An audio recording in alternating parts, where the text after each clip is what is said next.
میرے رسول پاک صلی اللہ علیہ وسلم کا ایک فرمان ہے مصنف عبد الرزاق میں، یہ حدیث آپ نے آج یاد رکھنی ہے۔ نبی پاک صلی اللہ علیہ وسلم نے فرمایا کسی آدمی کے نماز اور روزے سے متاثر نہ ہونا، پہلے دیکھ لینا کہ وہ امانت دار ہے کہ نہیں۔ کسی کے نماز روزے سے متاثر نہیں ہونا، پہلے دیکھ لینا کہ دیانت دار ہے کہ دیکھنا لوگوں کی جیبوں پہ کتنی نظریں ڈالتا ہے۔ فرمایا بہت سارے نماز روزے والے دھوکے بازی کرتے ہیں، دیانتی نہ کریں، اپنے عہدے کا پاس رکھیں، اپنے منصب کا خیال رکھیں۔ عہدہ جس جگہ آپ موجود ہیں آپ کی ذمہ داری ہے۔ میرے رسول پاک صلی اللہ علیہ وسلم نے فرمایا ہر بندہ تم میں سے نگران ہے، اور جو اس کی رعایا ہے اس کے بارے میں اس نے جواب دینا ہے۔ کبھی بھی بددیانتی نہ کریں۔ ہم لوگوں کا پہلے اعتماد حاصل کرتے ہیں، پھر اس اعتماد کو ٹھیس پہنچاتے ہیں۔ اس کا نقصان پتہ کیا ہوتا ہے؟ دنیا میں سب سے کمزور شخص وہ ہوتا ہے جس پر کوئی اعتبار نہیں کرتا۔ جس کا اعتماد ضائع ہو جائے وہ آدمی بکھر جاتا ہے۔ کبھی بھی دھوکہ دہی کی پالیسی نہ بنائیں۔ ہم لوگوں سے مفادات لینے کے لیے اپنے رویے میٹھے کرتے ہیں، اور جب کام نکل جاتا ہے پھر ہمارے رویے بدل جاتے ہیں۔ یہ دھوکہ ہے، یہ بددیانتی ہے، اس کو اللہ رسول نے پسند نہیں کیا۔ میرے نبی پاک علیہ السلام نے فرمایا جس میں 3 باتیں پائی جائیں وہ تو منافق ہے۔ اگرچہ علماء کہتے ہیں یہاں منافق اعتقادی مراد نہیں، منافق عملی مراد ہے، لیکن حضور نے فرمایا منافق ہے۔ یا رسول اللہ کون؟ فرمایا وہ بندہ جب بات کرے تو جھوٹ بولے، جب وعدہ کرے تو مخالفت کرے، جب امانت رکھی جائے تو بددیانتی کرے، یہ تو بندہ منافق ہے۔ حضرت ابو نور علیہ رحمہ نے لکھا ہے، فرماتے ہیں محمود غزنوی کا دور تھا تو ایک آدمی محمود غزنوی کے پاس نا اپنا کیس لے کے آیا، مدعی بن کے آیا۔ اس نے کہا بادشاہ میرا کیس بڑا نرالا ہے۔ بادشاہ سلامت نے کہا وہ کس طرح؟ کہنے لگا یہ میرے پاس ایک تھیلی ہے، میں نہ سفر پہ جانے لگا تو یہ تھیلی پوری ہیروں کی بھری ہوئی تھی۔ فلاں علاقے کے جو قاضی صاحب ہے نا، میں جاتی دفعہ میں کہیں سفر پہ جا رہا تھا تو میں ان کے پاس چھوڑ گیا کہ رستہ لمبا ہے، کہیں کوئی مجھ سے چھین نہ لے، ہیروں کی بھری ہوئی تھی۔ کچھ دنوں کے بعد میں واپس آیا ہوں، قاضی صاحب نے مجھے تھیلی واپس کی ہے تو اس میں ہیروں کی بجائے کھوٹے سکے نکلے ہیں۔ اب میں نے قاضی صاحب سے کہا ہے تو قاضی صاحب تو میرے گریبان تک آتے ہیں، وہ کہتے ہیں بتا کہیں سے پھٹی ہے، کھلی ہے؟ وہ جس طرح ٹانکے لگا کے تو نے سی تھی اسی طرح لگے ہوئے ہیں کہ نہیں؟ تو حضور لگے بھی بالکل اسی طرح ہے، نہ پھٹی ہے نہ کھلی ہے۔ اب میں لٹ گیا ہوں، میری کل عمر کی کمائی ضائع ہو گئی، کھوٹے سکے کہاں اور ہیرے کہاں؟ تو مہربانی کریں، اور آپ کی بارگاہ میں اللہ رسول کے نام پر حلف دیتا ہوں کہ میں ہوں بالکل سچا۔ محمود غزنوی کہنے لگے تو جا، تھیلی چھوڑ جا، اور جب میں تجھے بلاؤں گا پھر دوبارہ آنا۔ وہ شخص چلا گیا۔ محمود غزنوی اٹھے، دربار برخاست کیا، لوگوں سے کہنے لگے چلے جاؤ، میں 3 دن کے لیے سیر کرنے جا رہا ہوں، 3 دن کے بعد لوٹوں گا۔ اکیلے جب رہ گئے نا محمود دربار میں تو محبوب نے چھری منگائی۔ وہ جس تخت پہ بیٹھتے تھے وہاں گدا بچھا ہوا تھا، یہ گدا پڑا ہے نا، وہ گدا بچھا ہوا تھا۔ محمود نے چھری کے ساتھ اس کو پھاڑ ڈالا اور چھری جیب میں رکھی نکل گئے۔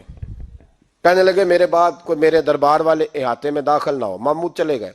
اب وہ صفائی کرنے والا جب آیا نا، اس نے آ کے دیکھا تو گدا تو پھٹا ہوا ہے۔ اس نے شور ڈال دیا، پہرے دار بھی آ گئے، فلاں صاحب بھی آ گئے، فلاں صاحب۔ اس نے کہا او خدا کے بندو، اس کا گدا پھٹ گیا ہے، وہ تو مار ڈالے گا۔ اس نے کہا تھا سوائے صفائی اور نگرانی والے کے دوسرا آئے کوئی نہ، اور یہاں آیا بھی کوئی نہیں، پہلے دن ہی پھٹا ہوا ہے تو لٹکا دے گا سب کو، کیا کریں؟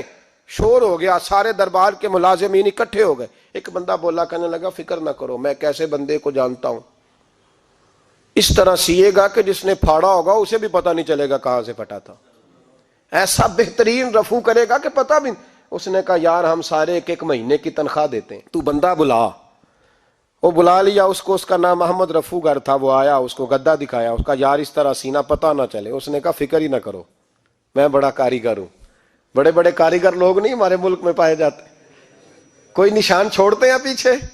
بڑے کاریگر کا پیسے ہونے چاہیے، بڑے بڑے کاریگر بندے۔ آپ یقین کریں ایسا فلسفہ، یہ عمرہ عبادت ہے نا، سرکار دو عالم صلی اللہ علیہ وسلم کی بارگاہ کی حاضری بڑی نعمت ہے نا۔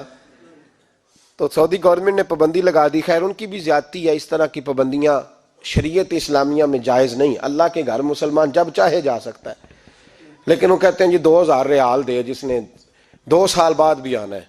انہوں نے پابندی لگائی تو ہمارے ایجنٹوں نے بھی کئی خاص ٹریننگ حاصل کی ہوئی ہے، پتہ نہیں کہاں سے سیکھ کے آئے، انہوں نے بھی رستہ نکال لیا۔ ایک صاحب سے میں نے کہا کہ جناب وہ 2000 ریال لگ گیا تو کیا کرنا ہے؟ کہنے کوئی مسئلہ نہیں، پاسپورٹ نواں بنوا لو، گنجائش ہے، یعنی ہر شے کا حل ہے۔ اور میں نے کہا یار اب عمرہ کرنے جاتے وقت بھی بندہ دھوکہ دے کے جائے، اللہ کے گھر جاتے وقت بھی اس طرح کی حرکت کرے، کیا حال ہو گیا؟ ہر چیز کا لوگوں نے حل نکال لیا، ہر چیز کا لوگوں نے سٹائل بنا لی۔ ایسا نہ کریں، یہ درست نہیں۔ احمد رفو گر کہنے لگا اس طرح سیوں گا کہ پھاڑنے والے کو بھی پتہ نہیں۔ ان کا پیسے لے یار تو سی دے۔ اس نے سی دی، اگلے شام ہی لا کے بچھا دیا گدا۔ تیسرے دن بادشاہ سلامت آئے، آ کے پہلی نظر گدے پہ ڈالی، اس نے بلایا سب ملازمین کو، کہا کس نے سیا ہے؟ کہا جناب کیا ہوا؟ کہا یہ پھٹا ہوا تھا۔ کس نے؟ کہا نہیں پھٹا ہی نہیں۔ وہ کہنے لگے بنو بات، میں خود پھاڑ کے گیا تھا، تو بتاؤ صحیح سیا کس نے ہے؟ کہا جناب آپ پھاڑ کے گئے تھے تو بتایا کیوں نہیں؟ فرمانے لگے اسی لیے تو بتایا نہیں تھا کہ تم خود تحقیق کر لو، بلاؤ بتاؤ سیا کس نے۔ تو بلا لیا، احمد رفو گر آ گیا۔ اس کو جب بلا کے سامنے بادشاہ کھڑا کیا، کہا بھئی تو نے سیا ہے؟ کہنے لگا حضور آپ کے سارے ملازم کٹھے ہو کے آئے تھے، میری غلطی کوئی نہیں۔ کہا نہیں یار تو بڑا کاریگر ہے، میں نے اپنے ہاتھ سے پھاڑا تھا پر مجھے بھی نہیں پتا چل رہا کہاں سے پھٹا تھا۔ اچھا یہ بتا یہ تھیلی جو ہے یہ بھی تو نے سی تھی؟ اس نے کہا جی آپ کے خادم کا ہی کارنامہ ہے، وہ فلانے علاقے کے قاضی صاحب آئے تھے، اس میں سے ہیرے نکال کے تو کھوٹے سکے بھرے تھے، تو مجھے بھی تھوڑا سا حصہ ملا تھا۔ محمود نے سارے گواہ بھی اکٹھے کر لیے، ثبوت بھی اکٹھے کر لیے۔ پھر قاضی کو بلایا، پہلے سارے ثبوت اور گواہ کیس حل کر لیا۔ پھر ہمارے ہاں یہ حال ہوتا ہے کہ مدعی 2-3 ہفتے کے بعد خود ہی ہاتھ باندھ جاتا ہے، کہنا تسی میری جان چھڈو، مجرم پھڑو پاوے نہ پھڑو۔ وہ کہتا ہے مجھے معافی دو، میں رہا۔ ظلم ہے نا، ظلم زیادتی ہے کہ جو بیچارہ اتنے سوال مجرم سے نہیں ہوتے جتنے مدعی سے ہوتے ہیں۔ آپ یقین کریں اتنے سوالات ہوتے ہیں، بیچارہ ہف جاتا ہے۔ یہ طریقہ درست تو نہیں، ایک لٹ گیا اور دوسرا